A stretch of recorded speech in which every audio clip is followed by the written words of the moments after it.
It's a beautiful day to be in a lecture hall, isn't it? I had to change my notes to Life Speaker Star Blanket. I want to just acknowledge your prayer and tell you how much you honor us. And I always call you Elder Star Blanket, so now I'm to call you Life Speaker Star Blanket. I'm a good learner, I will make sure I do that. Life Speaker Star Blanket is a very important part of our university. It's been part of our strategic planning process this cycle, and has contributed his wisdom and his guidance. So wonderful to see you open this conference. Also the drum circle. So great that you're here, and weren't they great? Was that an honor song? An honor song. So they honored you through the playing of an honor song. So thank you so much.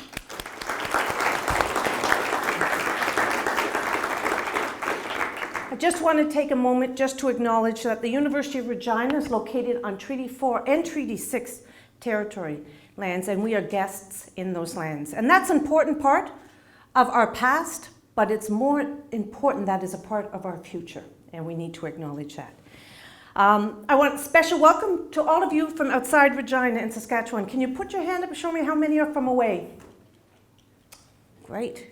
Taking your summer to come to beautiful Regina. That's wonderful. I hope you enjoy your time on campus, and we do have a beautiful city. I think it's an unknown treasure in Canada. I've lived all over Canada, and we have the nicest summers. I'm heading to Newfoundland on Saturday, and I can say this truly with 13 degrees there. We have the nicest summers in Canada. There are many people for me to acknowledge today. I may leave some out, and I apologize for that, but I do want to do my best to, again, honor the people here today. Dr. Jennifer Tupper, Dean of Education, is going to speak to you shortly. I want to take a moment to chat about Dr. Mark Spooner, who's been instrumental in organizing this event. You know, he embodies the academic mission and our university motto, which is as one who serves, through his teaching, his research, and his service to the community. You know, as do many of the faculty and staff that are here today from the University of Regina, they really embody as one who serves. Mark spends a significant amount of his time, academic time, supporting our community. And we need to acknowledge and honor our faculty who do so. We've had many conversations about what is truly research impact. And today and tomorrow, I hope that you'll explore that a little bit. And how do we value that in an institution that traditionally has not really looked at impact on community as a part of a career projection? And Mark has been one that is a role model for us on our campus. Mark, thank you so much for doing this. All of the volunteers, well, Mark.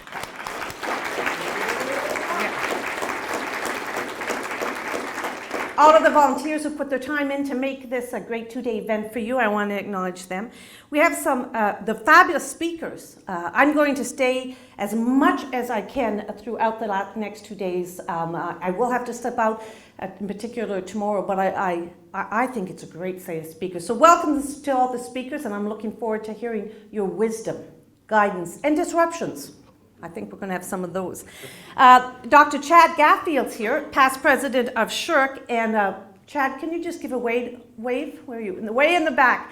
I was on the SSHRC governing board when Chad began and was hired, and he has done a phenomenal job under very difficult political circumstances to make sure that SSHRC flourishes. And you've had an impact on Canada and the academic community. Chad, I'm looking forward to hearing from you here.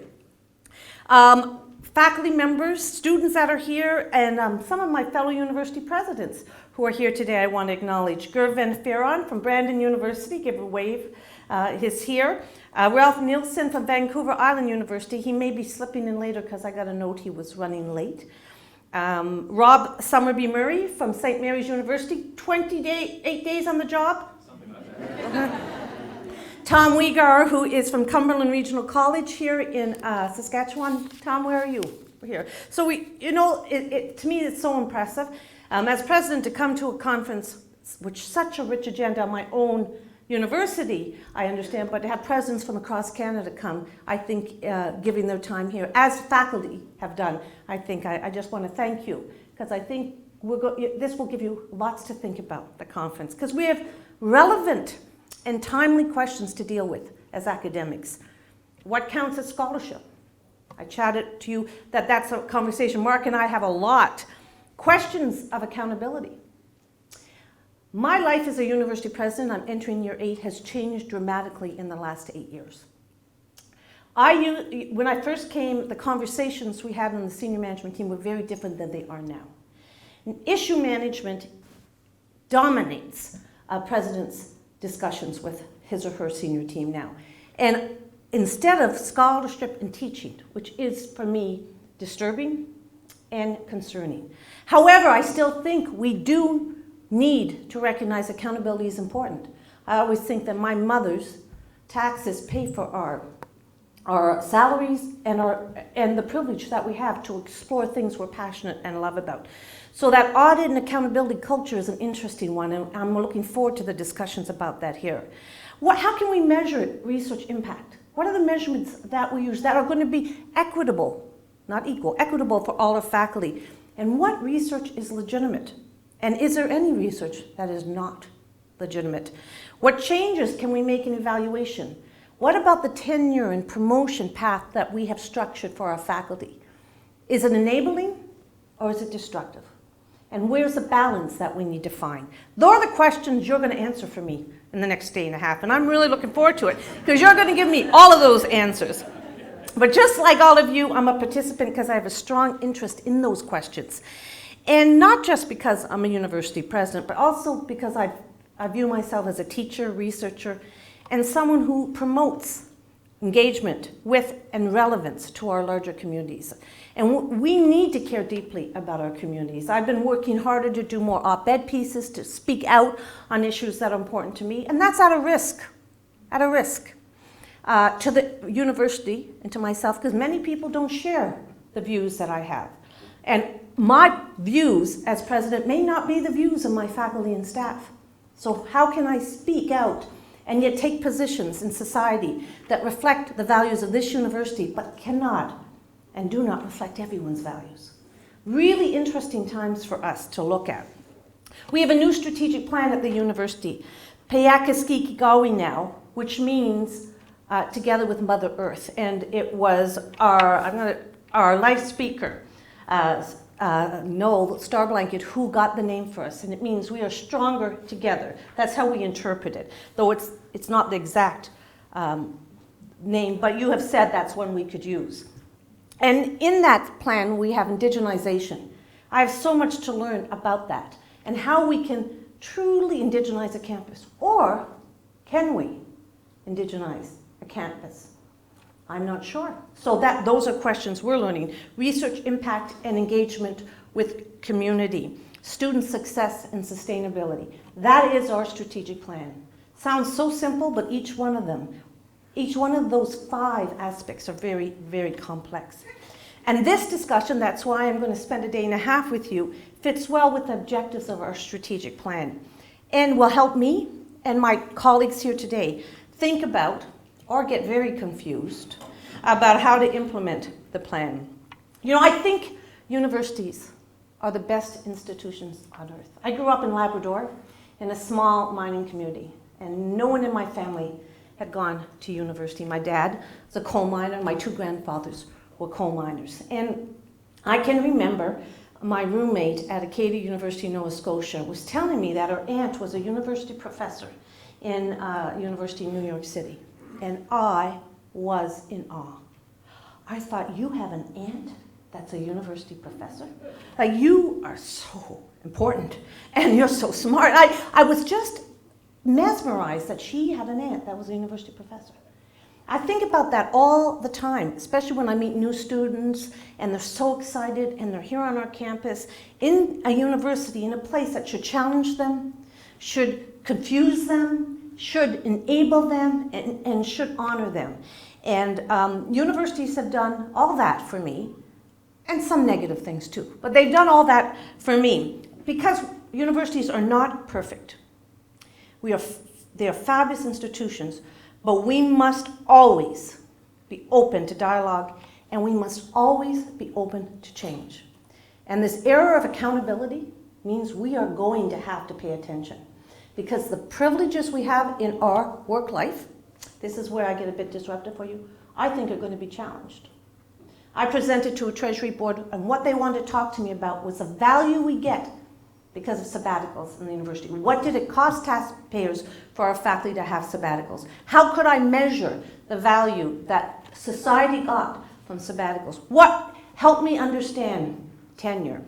Help me understand all of that. So universities, we're going to be challenged in the next decade, I think, like we never have been challenged before. And it's up to us to rise to that challenge, to recognize that we have to be open, transparent, and engaged with the questions that are going to come at us and be prepared to. And that's why sessions like today and tomorrow are so important. We have to have those discussions. So I'm so pleased that the University of Regina can host you here today and learn from you over the next day and a half. I want to thank you so much for participating, for taking time from your summers and your research and your teaching and your work life and your families to be here to make sure that we have the kind of dialogue that will make the institutions that we love, our universities, become better institutions for the next generation of students. Thank you for participating, and have a productive and enjoyable conference, and I hope I get a chance to chat with many of you at the breaks. Thank you, Mark. I want to just again acknowledge, I too had to cross out elder and put life speaker, so life speaker star blanket for your opening and your prayer. You do really honor us with your presence and with the ongoing support you provide to this institution daily, so gratitude. And also to President Timmons, the drumming group, colleagues and friends. I could actually just stand up here and say what she said and be done with it.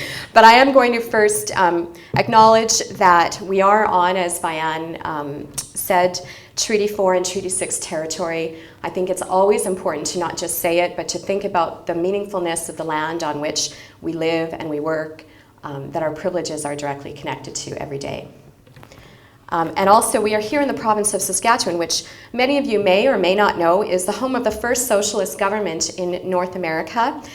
Not currently, but historically. Yeah. And also, the first North American jurisdiction to enact universal health care and to create an arts board to support creativity and the arts. We're also the only province in Canada that has made treaty education a mandatory curriculum initiative since 2008.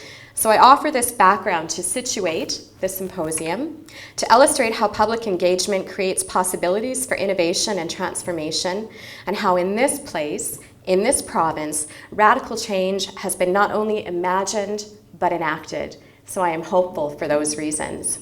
I also, like Vianne, want to acknowledge Mark. And Mark, I know you're not going to get a big head, so because I'm going to say some nice things about you. He first conceptualized this symposium over a year ago. I remember some of those early conversations and just the excitement about the possibilities. And now here we are, a year later, and how fast that time went. And you're all here with us. He has worked tirelessly to bring us all together to engage in some very important, critical, and disruptive conversations. Mark lives his academic life as one deeply committed to public engagement as a means of improving the conditions of oppression that are ubiquitous in our colonial context, and as a means of speaking back to systems of power that attempt to solidify the political neoliberal agenda. I also want to acknowledge the work of Dr. James McNinch alongside Mark Spooner over the last year in bringing this all together. James is the former dean of our faculty, now director of SIDRU. Big shoes to fill, so I do the best every day that I can to try to follow in your footsteps, James. So both of these colleagues walk the talk of social justice. I've learned so much from both of them, and for that I am deeply grateful. Thanks also to the many volunteers and staff members in the Faculty of Education who have supported the symposium. I want to specifically name in the general office Lindsay Perez, Patty Dishington, and Rochelle Fenwick, and also Anna Lucero in SIDRU for her tireless efforts. Without your help, this event would not have been possible. And I also want to express a word of thanks to the many deans across campus who supported the symposium philosophically, but also financially. So thank you to those of you who are here. And also, I want to acknowledge Katja Hildebrandt, who is the doctoral student that has been working closely with Mark throughout the year to develop the website, and she's currently working on live streaming. So Katja, can you just stand up and be acknowledged, please, for all your behind-the-scenes work? Yeah. Yay. She's extraordinary. We're so fortunate to have her. So, and I also just want to express how fortunate I am to be alongside a faculty that thinks very broadly and very deeply about what counts as scholarship and why. A faculty that's committed to public engagement as a legitimate and valued role for academics. In the last 8 years, I think Vianne gave us a taste of this with her Treasury Board example especially, but in the last 8 years I've become increasingly concerned about the audit culture in academia and its effects on us. I can remember in 2007, before my youngest daughter Elise was born, I was able to attend an international gender and education conference in Dublin. And because of its location, the conference attracted many academics from Europe and the UK. Many of whom I was familiar with through their feminist research and writing. So a group of these women that included Diane Ray, Gabby Weiner, Madeleine Arnaud, had prepared a performance piece that revealed in very critical ways the effects of the audit culture on their lives as scholars. It was simultaneously moving and alarming to me as a junior scholar at the time. Each year, their academic lives were measured by narrow criteria, privileging journal rankings and research dollars above all else. In this context, there was little, if any, room for public engagement as a legitimate and critical academic endeavor. The effects of this system on these amazing, prolific feminist scholars, whose work had for many years influenced my own scholarship, thinking, and teaching, was deeply unsettling for me as a junior scholar, struggling at that time really to find my place in the academy. I remember also the words of a dean of a faculty at another institution who was speaking to a group of junior untenured female scholars at a pre-conference symposium in the same year. She stated that if we had the choice between spending time on a Saturday morning playing soccer with our child in the backyard or finishing an article to submit to a peer-reviewed journal, we should choose, I thought she was going to say, play soccer with your kid, but she didn't. We should choose to finish the article to submit to a peer-reviewed journal. Because the more articles we publish, the greater the likelihood of achieving tenure. So that was the message then. Such is the ubiquity of narrow and fixed ways of thinking about and valuing the work that we do as scholars. These experiences instilled in me a commitment to vigilance against the neoliberal assault on higher education, which has not wavered and in fact has strengthened. I never for a moment thought that we in North America would be immune to the audit culture running rampant in countries such as the UK over a decade ago. Indeed, there is more and more evidence that it transcends geography. In fact, last week, just in the span of 3 days, as I was trying to think about what I wanted to say this morning, there were 2 pieces in Academic Top 10, one in CAUT, and also a blog post shared with me by another dean at this university that provide compelling evidence to that effect. So I want to share with you the following statement from an article that appeared in the Chronicle of Higher Education, titled "Academia, a Breeding Ground for Worry," says Professor. And some of you may have read this. Quote, "The modern university is a breeding ground for worry," writes Francis O'Gorman, professor of English at the University of Leeds. O'Gorman finds that faculty members are being forced into a culture of constant assessment that makes them ask, is this research good enough? Is this teaching good enough? Is this public engagement work valuable enough? Am I showing leadership, doing collaborative research, applying for enough grants? O'Gorman adds that professors often pass this worry on to their students by giving them dauntingly long feedback on assignments and pressuring them to think about the job market. However, O'Gorman notes that worrying can be transformed into a valuable critical skill if directed against harmful institutions or social norms. Another article in the Times Higher Education, titled "Publicly Engaged Scholarship Seen as Sacrificing Academic Career," states that according to a survey of 40 UK academics known for public engagement, academics who dedicate significant amounts of their time to public engagement are virtually sacrificing their academic career. The small survey found a persistent belief that publicly engaged scholarship was illegitimate or even parasitic in comparison to traditional academic research. In her blog post of July 10th, "The Paradox of the Underperforming Professor," Liz Morris writes, "This post has been inspired by an apparent declaration of hostilities towards professors in a number of universities. The weapon of choice has been performance management, and some aspects of audit culture have been liberated from their usual role of absorbing academics' time to becoming instruments of punishment." In his CAUT President's column, Robin Vos recently claimed that academics have a great deal to be angry about, stemming from the challenges facing university and college staff in our current political economic climate. He commends us, however, for railing against these challenges, stating, "If we don't speak up and take action to denounce the sorts of policies that attempt to undermine core values in our own profession, who will?" So these examples reinforce the urgency of our conversations over the next 3 days. They reinforce the need to protect criteria documents that recognize the value of public engagement and various forms of knowledge dissemination.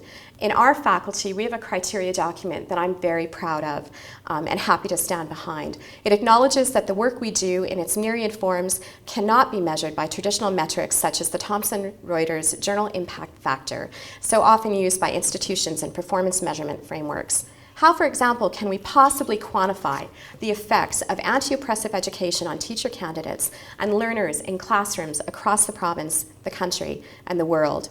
How might we measure the degree to which settler colonial historical consciousness is disrupted through the imperatives of treaty education? And how can we determine in a numerical way the impact of our activism in schools and communities? The value of our work defies traditional measurement. Does a peer-reviewed publication in a top journal have the same potential to shift colonial attitudes as anti-colonial pedagogies and public engagement? I can't quantify the experiences of my students with Project of Heart, an inquiry into the history and ongoing legacies of residential schools, and how that experience shifted their understandings of Canada and themselves as white settler Canadians. Our Faculty of Education values both collaborative and individual research, and as stated in our criteria document, quote, unapologetically resists those prevailing discourses that privilege research funded by particularly dominant agencies and are published in certain peer-reviewed journals or by particular publishers. We recognize the critical worth of those public intellectuals who write, speak, or otherwise engage with audiences beyond their professional colleagues. So when we first moved to Regina 11 years ago, lots of colleagues across the country said to me, "Why possibly would you want to move to Regina?" And for these reasons, I want to be in Regina and live out my academic life here.